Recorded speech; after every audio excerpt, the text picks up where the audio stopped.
Katak. Jemblem. Ha iya. Bres tekan kene. Jan wis.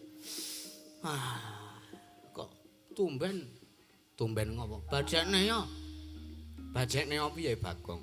Dewa kuwi biasane ambune wangi kok iki ambune rada amis. Apa bar mbetheti iwak ya, Pak? Hus. Sak-sak ya ora dewa kok mbetheti wader ki ra. Yae bar mancing segoronan. Aneh-aneh ora. Orang kowe kok nglumproki ngapa? Hah? Iwang Pikulun Manik Maya kuwi adimu. Iya. Kok kowe nglumproki ngapa? Menengo. Rungokno rembuku. Heeh. Sing baku aku mung arep ora trima perkara le Iwang Pikulun Bathara Guru iki arep misahke Ndara Janaka karo Dresanala le omah-omah Bagong. Lho, aku arep dipisahke ngapa mergo Dresanala didhawuhke karo Prabu Dewa Serani. Monggo Dresanala kuwi meteng 7 sasi yuswane miturut ngendikane Sinuwun Kresna mau. Mula iki arep tak lempengke rembuke. Aduh. Ha iya. Mula kowe aja ganggu. Yo. Nang kono nek nang perkara apa-apa kowe entuk nesu apa ora? Ora usah nesu nek nesu karo dewa kowe kuwalat. Ya wis. Iya.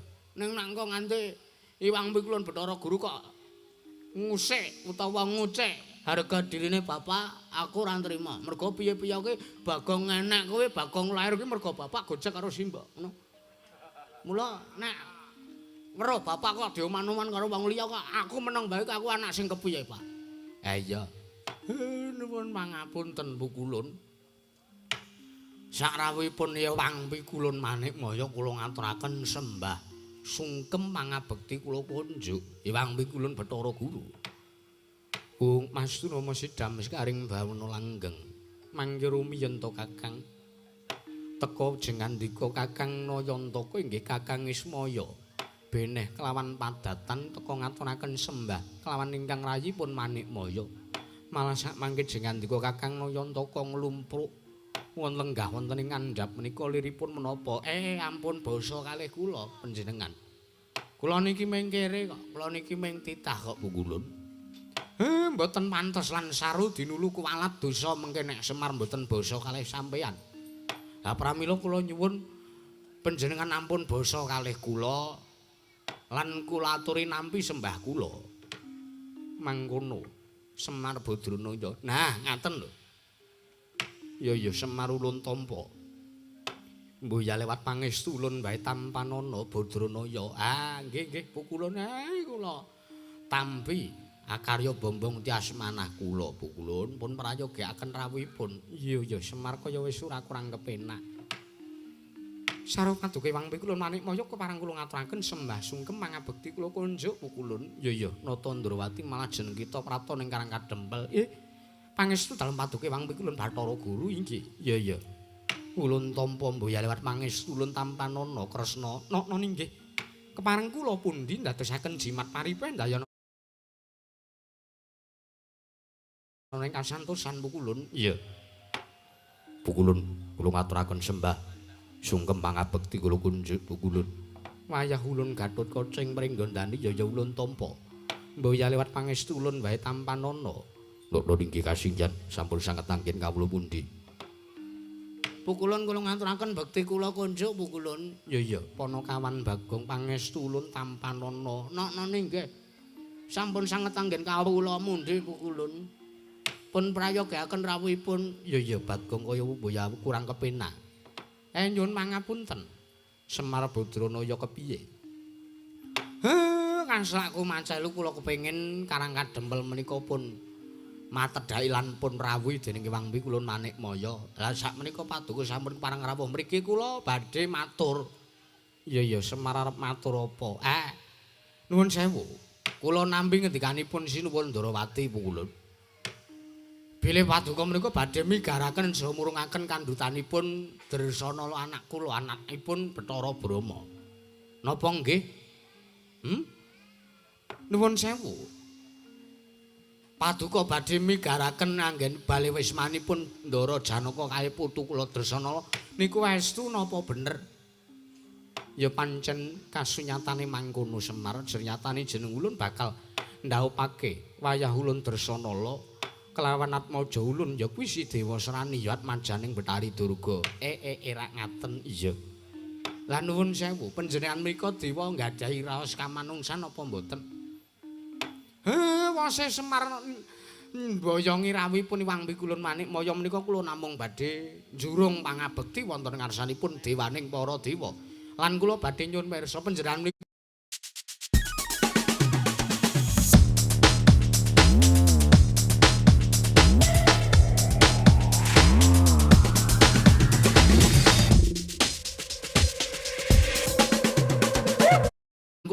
garwa inggih menika pun Betari Durga menika.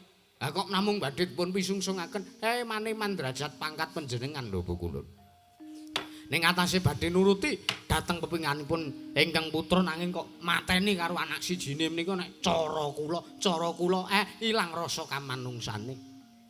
Lajeng panjenengan menika nuwun sewu kula westani panjenengan menika wong tuwa ingkang kembang cindhe kembang siladan. Teges napa? Ora adil sampeyan menika. Panjenengan menika mboten adil merga napa menawi dipun petung. Dipetung cara ayune. Ayune rupane Durga menika pun biyen. Sakniki niku walah bahaya kula men mutah-mutah nek reti. Lah kok nggih tesih dibotke pepinginane niku nek cara Semar kula niku trima luwung baya kula kelangan derajat pangkat mbangane kelangan anak. Luwih pilih kelangan anak mbangane kelangan derajat pangkat. Kuwalik mar iya. Kuwalik Bagong. Jan. Anak trima dadi duka nek aku. Ha iya. Mbangane dadi dewaning para dewa ngapain? Ha iya. Nek tak petung-petung kok ora adil e. Ora adil apane? Patrape Bathara sapa Bathara Guru kok ora adil. Wis menengo sikik kowe kena arep nesu kok tak wene kalodhangan. Heeh. Lah nuwun sewu Bu Kulun panjenengan kok tesih ngeboti karepanipun Durga menika lho. Kamangkon pun sewu anakipun menika mboten lahir batin. Atmajane sapa? Anake Durga niku lho. Anake Durga sing jeneng Dewa Serani niku ora lahir batin le tresna karo Dresanala.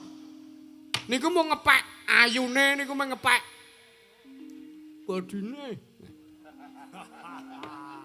Teges le tresna kalih Dresanala menika mung merga nepsu. Mboten lahir batin. Lah kok panjenengan menika nuwun sewu kula westani dewa kok wateke brangasan. Dewa kok ilang kamanungsane kaya wong urakan iku ora pantes nek cara kula sampean dadi dewa Bu Kulun.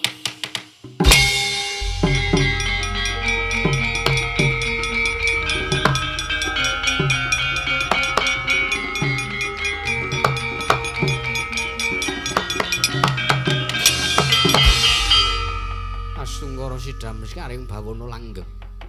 Kemlewat ucapmu kaya wong regem jimat kaya wong wani ndilat wesi abang Semar Badranaya. Jeneng kita kuwi titah. Jeneng kita kuwi mung gedibal. Jeneng kita kuwi mung derajate ngaceplik lah kok teko wani nguman-uman lan panjenengan ulun. Ning atase panjenengan ulun iki dewaning para dewa mesti wae panjenengan ulun kagungan wewenang. Mangreh sagung kahanan gumelar ana ing Madyapada nanging jeneng kita lah kok dadi delangap-delangap ucap kita. Ndrwili kaya grujukan mreteh kaya bethek sunembu pategalan Semar. Yen to jeneng kita maksih bakal cawe-cawe marang apa kang dadi perkara kula warganing Bathara Guru. Ulun mboya tedeng aling-aling tedeng karang kadempel bakal ulun besmi. Lan jeneng kita bakal ulun lebur ulun cemplungaken ing kawah Candra Dimuka Semar Badranaya.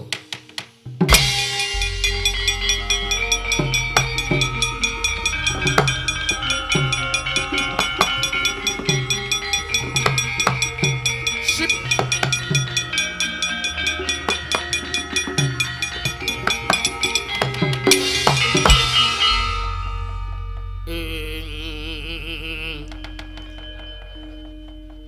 Kadur kemul mang yang wadyo.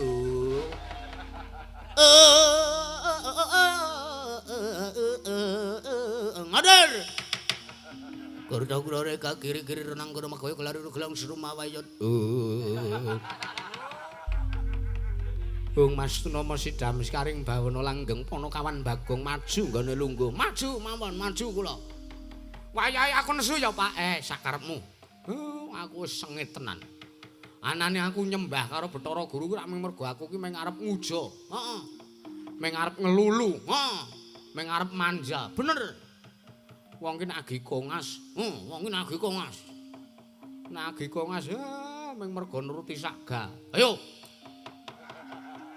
Terus noleh momok tapuki. Iya iya.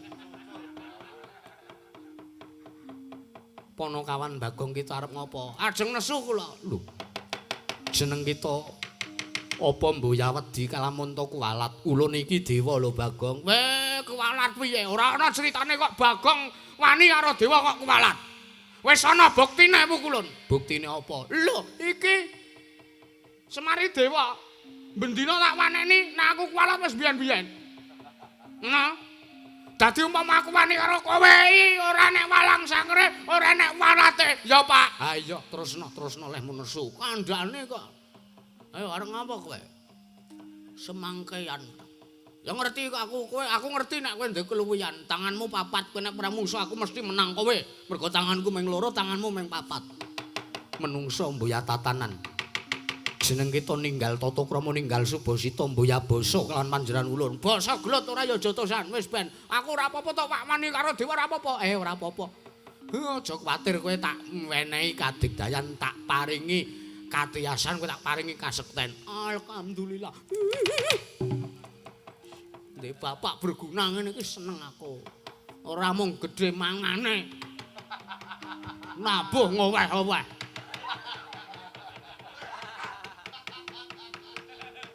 Edan Gatotkaca wonten dawuh. Sak-sake tenan Bagong le omongan kajengipun. Sak-sake mboten enten walate kok. Lah iya. Apa jeneng kita wani keduga nampa kadigdayan ulun. Sik, sampean dewa. Iya. Dewa niku nek teng jaman sakniki nyebute pejabat. Sampean niku pejabat kayangan, sampean pejabat donya. Pejabat donya niku sampean. Sampean dadi nalendraning para dewa, teges sampean kuwi dadi wakiling kawula. Ngoten. Umpama kawula bot repote napa-napa mbutuh senjata pitulung kawula mbetahke Gusti ngabulke marang apa sing dadi panjaluke kawulane mesti lantarane dewa. Ketite kaya sinuwun Kresna nek laku tapa Brata nika. Nindakake talak Brata nika mesti nyuwun palilaing dewa, nyuwun pewising dewa. Niku dadi lantaran Gusti maringi kasembatan dhateng dewa. Iya, Ponokawan Bagong iya. Nggih. Ning nuwun sewu Gusti niku nek arep maringi pitedah dhumateng titahe niku pilih-pilih lantarane lho. Lantarane niku dipilih lantarane sing kira-kira niku lahir batin napa mboten, tulus napa mboten, resik napa mboten atine, resik napa mboten jaba jerone.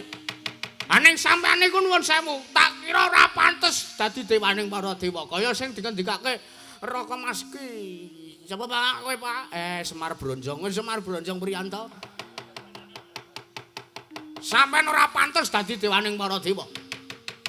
Ulun wis kelakon madeg ana ing Kayewangan Suralaya dadi nalendraning para Jawata. Jeneng kita kuwi mung titah mboyan duweni wewenang apa-apa tumrap Kayewangan jagat Tribawana. Jeneng kita mboyan duweni wewenang apa-apa. Weh, lha iki menungsa piye to ki? Nuwun sewu, kepeksa kula nerasu bersita karo sampeyan. Anane dewa ku mergo ana titah. Ngoten. Anane pejabat niku mergo ana kawula cilik kaya kula kaya Semar niki. Semar niku arep kawula cilik niki riyen dewa lho. Mula ora ana tembung Bagong kuwalat mungsuh Semar. Semar niku dewa, Bagong nek ajeng kuwalat mun wingi-wingi pecah ndasku. Bagong pripun? Aja kewanen iki dewaning para dewa. Kowe arep wani karo aku sisan apa piye? Lho. Aku ki ratu Gustimu aku bendaramu kok. Ora urusan bendara nek kene iki. Kowe Wisnu ta kowe? Ah Wisnu ki anake Bathara Guru. Bapakmu tak tantang apa meneh ming kowe. Semangkean ora. Sampurnake mau kowe. Lho luputku ki apa? Aku mengelingke karo kowe. Aja tak anggap aku ki wong lali sinuwun Kresna. Ngapunten teng mriki kepeksa ninggal Subasita ya, Pak. Ora apa-apa. Wis tak paringi wewenang. Heeh, ora ana tulak sarike apa-apa pokoke. Bagong wani karo dewa ya ben. Anggepe apa? Ayo muni aku Bathara Guru. Guru nek murid ora teka ora ndek kadigdayan apa-apa. Sampeyan mangendika, Sampeyan janji arep ngoman-oman Semar, sampeyan janji ora trima Semar cawe-cawe perkarane keluargamu. Durga iki nyrengengeh rupane. Merangos saiki. Mula untune dikawat. Kewanen tenan Bagong. Men wis. Untune dikawat. Nek mbiyen ya can ayu tenan bayi ya. Untune rapi. Nek saiki merajak.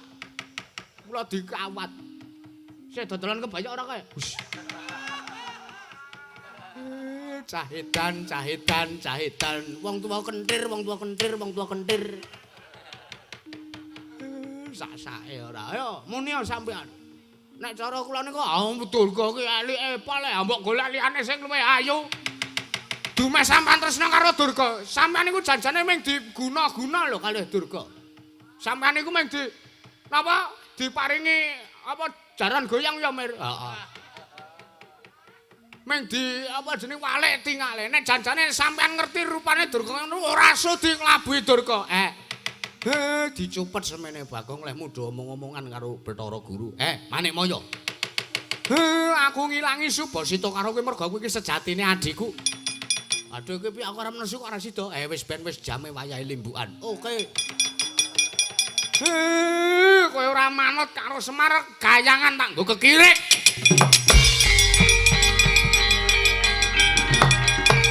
Kakang Moyontoko.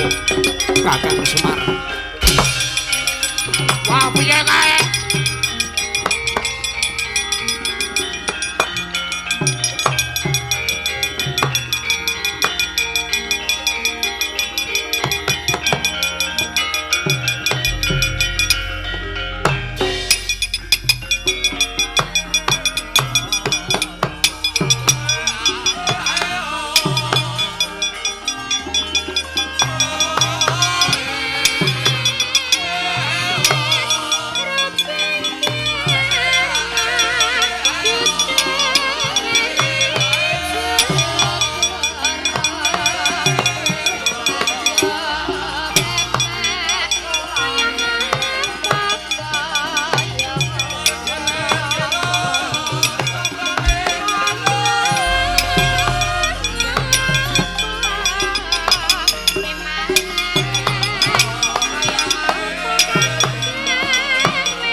Popok celana dewasa 3-in-1 buat Eke si Oma Linca. Ekstra serat, ekstra kering.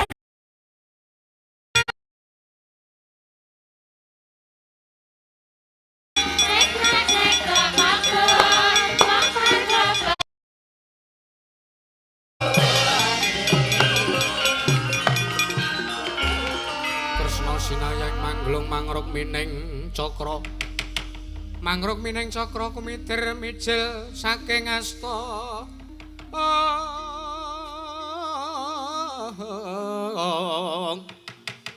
Kumitir mijil saking asta mintunaken tiwe krama. Nira.